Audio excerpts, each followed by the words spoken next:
રાજનો જય પધારેલા હરિ ગુરુ સંતનો જય। આજે મહારાજ શ્રી અનારામ મહારાજ અને તેમના પુત્ર નરસિંહભાઈ આ મળી અને ઘરના વાસ્તુ નિમિત્તે તથા પુત્રની સગાઈ નિમિત્તે સુંદર જ્ઞાન યજ્ઞનું આયોજન કર્યું અને એ યજ્ઞમાં પધારેલા મહાપુરુષો એમના ગુરુવર્ય શ્રી પરમ પૂજ્ય સંત શ્રી કડવારામજી મહારાજ અરણીવાલા નિવાસી તથા સાથે સાથે નાથજી મહારાજ, અહીંયા સગનરામજી મહારાજ, ભીમજીરામ મહારાજ, જીતુરામ મહારાજ તથા અહીંયા અમારા કપિલાબા મહારાજ તથા શોભારામ મહારાજ તથા સુનારામ મહારાજ તથા વ્યાસપીઠને દીપાવનાર તમામ સંતગણ તમામને મારા જય ગુરુ મહારાજ। વિશેષ તો વાસ્તુ એટલે પોચ ભૂતો આકાશ, વાયુ, જળ, પૃથ્વી અને તેજ, આ પોચનું સંતુલન રાખવા માટેનું જે આયોજન છે એને કહેવાય વાસ્તુશાસ્ત્ર। હવે એનો આપણે એમાં આગળ વધવું નથી, પણ આ એક વાસ્તુશાસ્ત્ર આયામય પોચ તત્વો છે ને પોચ તત્વનું સંતુલન રહે તો અમે બીમારીઓ ઓછી આવે, આ શરીર સારું રહે, અમે જો સંતુલન પોત તત્વનું રહે તો। અને એમ જ જે વસનારો છે એને ઓળખા તો વાસ્તુશાસ્ત્ર ક્યાંથી ઊભું થયું છે એ ખબર પડી જાય। એમ આપણે પરમાત્માનું જે પરમાત્મા છે એને આ ઘરમાં વાસ થાય, આ પરમાત્માનો વાસ થાય તો એ મકાન કે બંગલો ના રહે, એ મંદિર બની જાય। એ મકાન ન રહે, જો પરમાત્માનો વાસ થાય, પરમાત્માની પધરામણી થાય તો એ મંદિર બની જાય। અને એ મંદિર બની જાય એનું નામ પછી આપણે વાસ્તુ કો તમારે જે કહેવું હોય કહી શકાય। આજે સંતોની પધરામણી કરી તો એક ઘર એક મંદિર થઈ ગયું કહેવાય। અને આ પણ એક મંદિર છે, આ સુંદર મંદિર છે।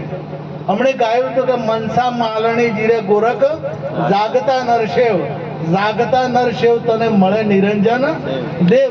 જાગતો એટલે કેવો? પ્રથમ તો જાગતો એટલે કેવો કે આખી રાત ઊંઘેલા, હા આપણે કદાચ નસકોરો બોલાવતા હા અને વહેલા કોઈ જગાડે તો એને જાગેલો ના કહેવાય। જાગેલો એટલે જેને આત્મજ્ઞાન થયું છે, જે જ્ઞાનની દશામાં જાગ્યો છે, જે પરમાત્માનો જેને સાક્ષાત્કાર થયો છે, જેને આત્માની ઓળખાણ થઈ છે, એવાને જાગતો કીધો। એટલે કીધું કે જાગતા નરશેવ તને મળે નિરંજન। જો એ જાગતાનું જો સેવન કરવામાં, જાગતાની જે વાત સેવન કરવું એટલે એ જાગતા પુરુષની વાત માની અને અમલ કરી, અમલમાં મૂકી અને એ જે કે પ્રમાણે વર્તવું તો એ તમને આત્માની ઓળખાણ કરાવશે। મેં કીધું કે પથ્થર પૂજે હર મિલે તો મેં પૂજું ગિરિરાય, આ નાથજી મહારાજામાં ઘરની વાત નથી, એમણે પથ્થરા પૂજવાની ના પાડી। અને જો આપણે એમ કહો કે મૂર્તિ મત પૂજો તો કેટલાય જણા ઊભા થઈ જાય કે આ તો ખોટું છે। હવે હું એને આપણે નહીં કીધું, આ મહાપુરુષોએ કીધું છે, પણ તોય કે આ તો ભગવાનને પૂજવાની ના પાડે છે, ભગવાનને પૂજવાની કોઈ ના પાડતું નથી। તો ગોરખનાથજી મહારાજજીએ કીધું કે પથ્થર પૂજે તો આપણે પેલા પથ્થર અચાર પૂજવા જ્યાં કોઈ પેલો પથ્થર તો કદી પૂજવા જ્યાં નથી। પથ્થર પૂજે હર મિલે તો મેં પૂજું ગિરી રાય, આ પથ્થરા તો પેલા પડેલા કોઈ પૂજતું નથી। તો જે કયા પથ્થરને કોને કીધો? એ મૂર્તિને જ કીધું છે। પરંતુ એ મૂર્તિમાંથી આપણે જો કદાચ એમાં મેં ચિત્ર એમાં સરસ પેલી કોતરણી હોય છે અને એ કોતરણીમાંથી આપણે થોડુંક એમાંથી ઉતારીએ તો જ્ઞાન મળે ને મળે। પણ એમ તમે આખી જિંદગી ટંકોરીઓ વગાડો કે આરતી ઉતારો કે પૂજા કરો તો તમને નિરંજન દેવના દર્શન નહીં થાય। આવું આ મહાપુરુષા વાણીમાં બોલ્યા છે। પ્રથમ આ સગાઈની વાત હતી એટલે હગાઈ કરવી પડે, હગાઈ કર્યા પછી ફેરા ફરવા પડે અને ફેરા ફરા એટલે પત્ની ઘેર આવે અને પત્ની ઘેર આવે ને તે દાડે પતિ કેમ કરે આવે તારે થોડાક દાડા પતિ કે એમ પતિ કે આ કપડાં ધોઈ લાવો તો ધોઈ લાવે, આ પાણીનો લોટો ભરી લાવો તો ભરી લાવે। થોડાક દાડા બધું ઠેકોણે ના પડી રહે ને એટલા દાડા ધણી કેમ પત્ની કરે અને પછી થોડાક દાડા જોઈ, થોડોક સમય વીતે, 1-2 વર્ષ જોઈ એટલે ઊંધું થઈ જાય। પછી પેલી બઈ કે પેલો કરે। અત્યારે ગેસના બાટલા ઘણા થઈ જો ડીસાન પાટણ ને પાલનપુર સુધી બાઇક લઈને બી ફરતા હતા કે જો લઈ આવો ને હમું નહીં આવે રોટલા ખાધા વગર. એ કેમ કરે? ગભે કરી જવું પડે. આ જે છે ને એ પછી તો તમારે કે આ મને તો ઘૂસણ ફાટી ગયું છે, મને ચડ્ડી ફાટી ગઈ છે. બોલો શંકર એકલા નતા નાચતા, આપણે બધાય નાચે. આ તમે એ કેમ કરક નહીં કરતા? હા, આપણે શાકભાજી નથી, શું કરો પછી તારે? તેલનો ડબ્બો થઈ ગયો છે તો લઈ આવો કે ના લઈ આવો? પછી બધું એ કેમ કરે? આ એક નિયમ છે, આ સૃષ્ટિનો નિયમ છે. આ વાત આધ્યાત્મિક છે, પણ પછી એનો હું ખુલાસો કરું છું. અને પછી જ્યારે દીકરા દીકરીઓ મોટા થાય, હગઈ થાય, લગ્ન થાય, અને પછી ડોશી ડોહો થાય, એટલે પછી બે એક થઈ જાય.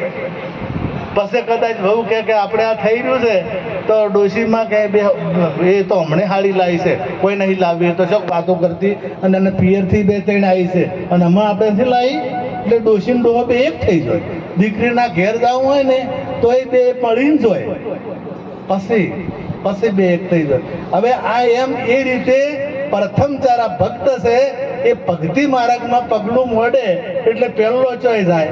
પહેલો એ શાસ્ત્રનો આધાર લે, પહેલો પુસ્તકોનો આધાર લે, અને પુસ્તકોનો આધાર લે એટલે એમાં લખેલું હોય કે તમારે દીવા કરવા તો એ દીવા કરે, તમારે આરતી ઉતારવી તો એ આરતી ઉતારે, તમારે તીર્થધામ કરવું તો એ તીર્થધામ કરે, તમારે આ કરવું તે કરવું ભલોણું કરવું આ બધું કરવાનું કે એમ ભગત કરે. પણ પછી એને જતો જતો રસ્તો મળી જાય અને સદગુરુ મળી જાય તો ફરી જાય. પછી ભક્ત કેમ ભગવાનને કરવું પડે કે જો મારે મોમેરું ભરો તો ભર્યું કે ના ભર્યું, મારે પોણી ભરો તો ભર્યું કે ના ભર્યું. પછી ભક્ત કેમ ભગવાનને કરવું પડે, ભક્ત કે નાચો તો નાચવું પડે ભગવાનને. અને પછી એનાથી જ્યારે આગળ વાત વધે એટલે બે એક થઈ જાય. હું ને હરી એક થઈ જાય, એ જુદા રે આગળ થાય એટલે પછી બે એક થઈ જાય. શિવનો જીવ, સદારામ બાપુ ભજન ગાતા, જીવનો શિવ થઈ જાય. અને એ જીવનો શિવ થઈ જાય પછી તમારે કોઈ કરવા પણ રહેતું નથી. આ મનુષ્ય જન્મ મોઘો મળ્યો છે, ઘણો કિંમતી છે, એટલે ભજન કરવાની જરૂર છે. ભજન નહીં થાય, જો જીવનો શિવ નહીં થાય તો મોક્ષ મળશે. આત્માની ઓળખાણ નહીં થાય તો જીવનો શિવ થશે નહીં. અને એ વાત આપણે અમલમાં મૂકીશે તો જ મેળ આવશે. અમલમાં મૂક્યા વગર કોઈ કાળે આનું ફળ મળતું નથી. અમલમાં મૂકવું એટલે ગુરુ મહારાજે કીધું કે સદગુરુ સ્વામીને સેવતો જન્મ મરણ મટી જાય, સાહેલી આજે આનંદ મારા ઉરમાં. હવે આ જન્મ મરણ મટાડવા માટેની વાત આ ભજનમાં કરી તો આ વાત કેટલા લોકોને માનવામાં આવે છે. મોટામાં મોટો બીક હોય તો મરણનો. મરણથી બીજી કોઈ બીક છે નહીં. અને મરણ મટતું હોય તો બધાએ કોઈ બાકી રહે? સેનજીભાઈ, આ વિશ્વાસ આવતો હોય, આ વાત ઉપર, આ શબ્દ ઉપર વિશ્વાસ આવતો હોય તો ભારતનો કોઈ બાકી રહે નહીં. પરંતુ આ વાત ઉપર વિશ્વાસ આવતો નથી. પણ સાચી વાત છે, જન્મ મરણ મટે છે. પણ ગીતામાં ભગવાને કીધું સર્વ ધર્મ પરિત્યાજાય મામેકમ શરણમ અહમ ત્વા સર્વ પાપેભ્યો મોક્ષામિ શુચઃ. હે અર્જુન, તું બધા ધર્મો છોડી અને મારા શરણે આવ, હું તને બધા પાપોમાંથી મુક્ત કરીશ. બધા ધર્મો એટલે ઇસ્લામ ધર્મ કે ક્રિશ્ચિયન ધર્મ કે આ ધર્મોની વાતો કરી નથી. પર્શિયન ધર્મ આ ધર્મની વાતો કરી નથી.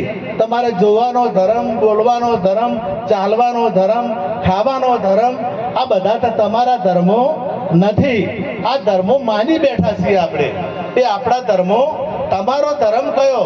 તો તોરલે ગાયો ધર્મ તારો સંભાળ જાડેજા, તારી બેડલીને ડૂબવા નહીં દઉં. તમારો ધર્મ કયો? આ ધર્મો બધા છે. કોણનો ધર્મ અભળવાનો એ તમારો નહીં, કોખનો ધર્મ જોવાનો એ તમારો નથી. અને જો કદાચ તમારો હોય તો ઘણા કોનાના કનેક્શન કપાઈ જશે, એ અભળતા નથી. જો તમે અભળતા હો તો કોનના કનેક્શન કપાઈ ગઈને સંભળાય કે ના સંભળાય?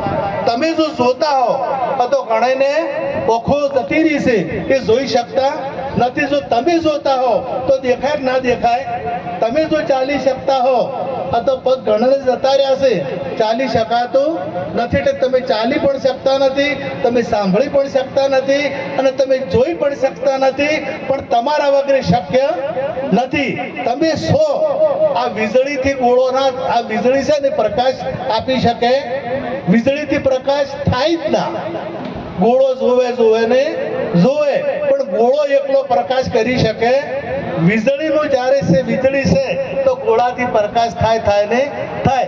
એમ તમારી જે તમારામાં રહેવાવાળાની જે સત્તા છે, તો એ સત્તાને લઈ અને તમારી ઓખો જોઈ શકે છે, તમારા કાન સાંભળી શકે છે, તમારી જીભ બોલી શકે છે, તમારા પગ ચાલી શકે છે. આ બધું તમારી સત્તાને લઈને થાય છે. હવે તમે જે આ તમારો ધર્મ તમને ઓળખવાનો, તમે તમારી પોતાની જાતને ઓળખો તો એ તમારો ધર્મ. આટલું કઈ મારી વાણીને વિરામ આપું. સદગુરુ મહારાજનો જય.